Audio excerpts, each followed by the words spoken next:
We must not give credibility or credence to the artificial boundaries that exist in our region, a product of a conference in Berlin that had nothing to do with us. And as I was telling another gathering, these borders, and I also mentioned to my brother, these borders that you create silos for yourselves amongst, you must always remember, are not your creation. These were creations of people outside of this continent who made these borders not to develop you, but to extract from you. Now that you want to develop yourself, we must start looking at these borders and we must start removing the barriers that we have put, that have defined us in the past, and now hinder us from being the giant that we should be.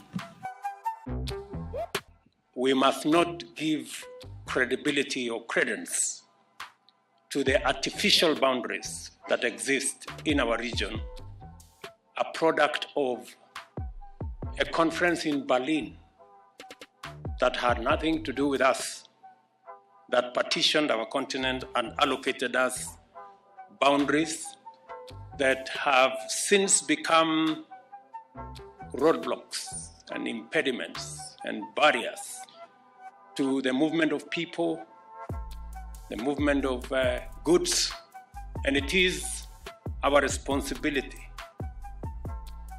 in this century to tear down the barriers, to convert the boundaries into bridges, to change the roadblocks into stepping stones so that goods, services, ideas, people can move and we can benefit from the myriad of good ideas in different parts of our continent. The globe.